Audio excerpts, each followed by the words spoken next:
All right, this evening we're going to be doing a little bit of a twist on Eggs Benedict. If you know me, I'm not really a breakfast person. I rarely eat breakfast, but this is one dish that I do really enjoy. Obviously, I said we're going to be making it this evening. We're having it for dinner, much more of a breakfast food. But one of the things I like about this dish is if you go to a restaurant and find it on the menu, you'll find it 10 different ways. So you can really cater it to what your flavor preferences are. So here, we're going to be doing maybe a little bit more of a southern style on it. So here I've just got a pound of ground pork. I'm going to throw a little bit of salt on there, a little bit of garlic powder, a little bit of oregano, and a little thyme. And now what I'm going to do with this is just get it mixed together and make probably about 6 little kind of sausage patties with it. After I do that, I'm going to start getting cornbread ready. I'm just using a Bob's Red Mill cornbread recipe and following the instructions on that. The only thing I'm gonna do differently maybe is put it into a larger baking dish when I cook it. I'm gonna do this because we're gonna pile everything on top, so I don't want a big thick piece of cornbread where everything is gonna fall off. I want a lot thinner piece, and so I'm gonna do that. But for now, I'm just going to prep everything and get it ready to go. Okay, so I just popped our cornbread in and we're going to get started on our Hollandaise sauce. Now, this sauce is super delicate and it just requires a lot of attention. So we want to be careful when we're doing this. In this pot, I've got just a splash of water. I've got 3 egg yolks, and then I'm just going to go a little bit of lemon juice. Now we're going to take and crank that up to a medium heat. And at this point, we want to make sure we are whisking continuously.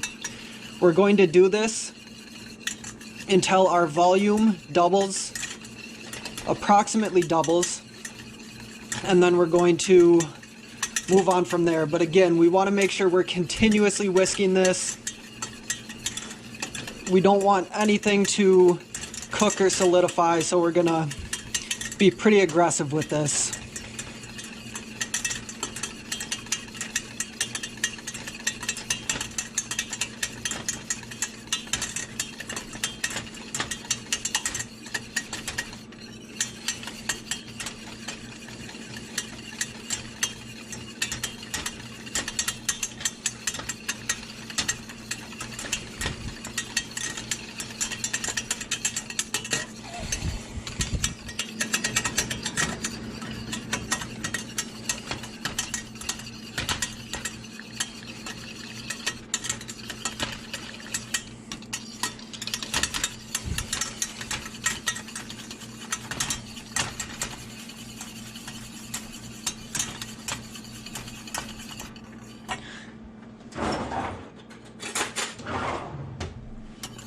I'd say that is just about where we want to go. So now we're going to add 1 tablespoon of butter.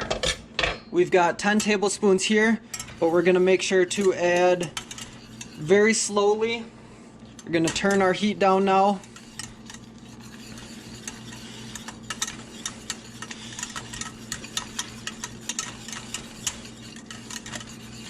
And that, what you see right there, is what we are trying to avoid. So I'm going to try and salvage this the best we can, but we may have to start over. But again, we're going to add our butter 1 tablespoon at a time.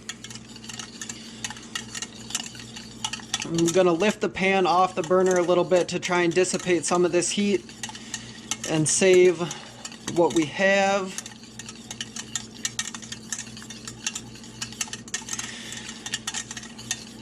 And although it got a little bit thick, I think by the end we might be able to salvage this.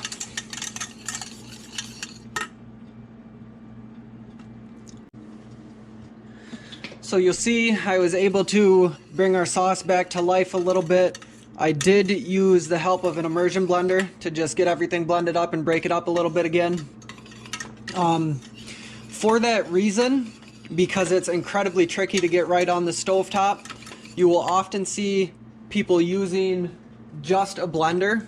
They'll take the egg yolks, the lemon juice, a little bit of water, mix that up in a blender, and then very slowly add the melted butter to it. That is another option that is probably a little bit easier. And so now that we've got it to that, I'm just going to add a little bit of mustard. And then, like I said, we're going for a little bit of a southern twist, so I'm just going to add a couple splashes of hot sauce. Going to take and mix that in. And now we're going to be very careful with this. Again, if we leave it on the heat too much, it's gonna, what that process called is breaking, and essentially that just means everything's getting curdled up together. We want to be very, very careful as we leave this sit. I've got it on low, but I'm gonna continuously watch it and make sure that it doesn't break. If I feel the need to, we're just gonna pull it off of the burner, let it cool down a little bit, and throw it back on. And then now I'm gonna get started over here. I've got my griddle plate on both the back and front burner are on roughly medium there. Might be a little bit cool, but we are going to throw our sausage patties on.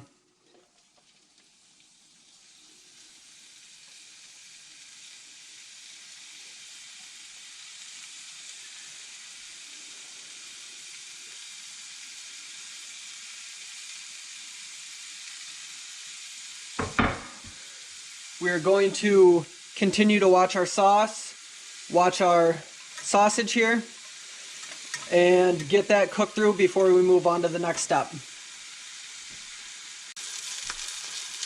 Okay, so our sausage patties are done with the exception of these two. The way my burners are set up in the middle doesn't get quite as hot, so I pulled the two that were on the ends, two that were on each end, and then just shifted these back. Now the last thing we have to do is make our eggs. With Eggs Benedict, you will typically see poached eggs, but again, we're going to do it a little bit differently here. I guess for context, if you don't know, poached eggs, you're just going to boil a pot of water, break an egg into the water, and cook it that way.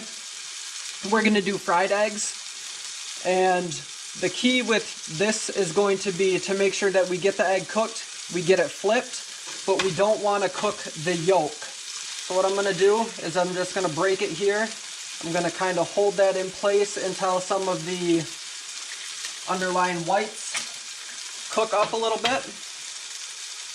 Going to break another one right here. Do the same thing.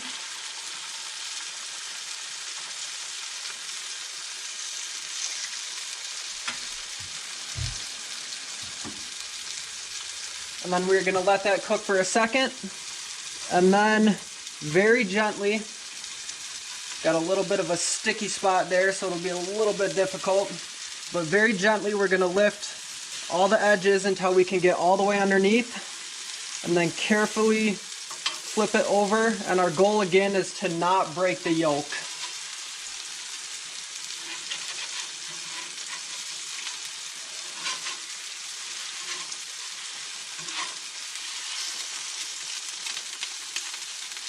And we're just gonna, again, let it cook like this for a second on this side. And then we're going to, they're cooking a little bit together here, split them and get them to our plate.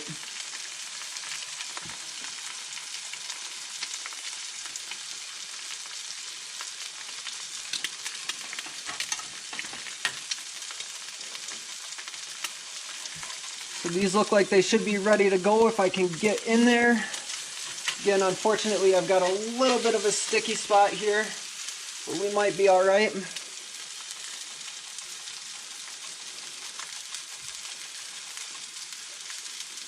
Get our egg on our plate here.